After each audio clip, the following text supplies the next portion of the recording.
Morning from Abu Dhabi here at St. Regis Hotel. There's about 700 execs that are going to be arriving just now. We're talking about human capital at ADNOC, which is the Abu Dhabi Oil and Gas Department. His Excellency, the Minister of Oil and Gas, is going to be here as well. I'm super amped. I'm the keynote speaker, coming in at around 10 o'clock straight after the minister.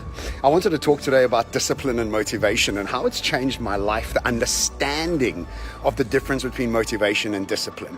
I was listening to a podcast called Ridiculously Human by some friends of mine, and they were interviewing my good friend Steve Uriah, and he was talking about the difference between motivation and discipline. I had never even thought about it. And so Steve trains like an absolute animal, and obviously the condition he's in requires him to be training harder than anybody else I know. And he's up every morning at 5-6 o'clock, and he's at the gym no matter what the weather is outside, and then he still has a second workout throughout the day. And Gareth from Ridiculously Human podcast said, well, what happens when you run out of motivation? And Steve said, well, then I rely on discipline.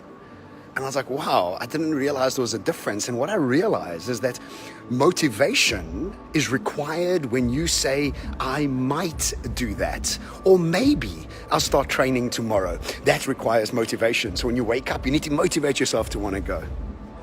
When you make a decision that is going to be who you are and what you're going to be doing in the future, that decision is discipline.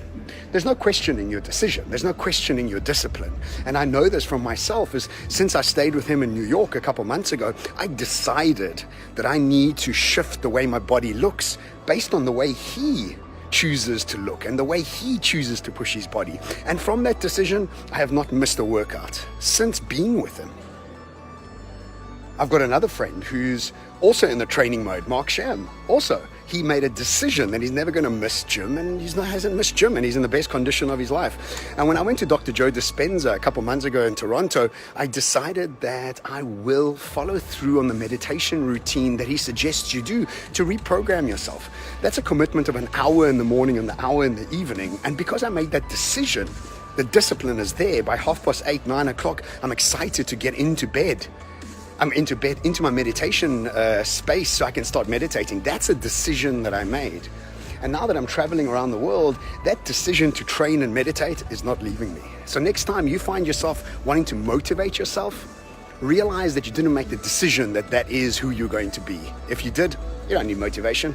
Motivation is like second-class, ugly cousin of discipline. Anyway, ciao from Abu Dhabi. See you soon.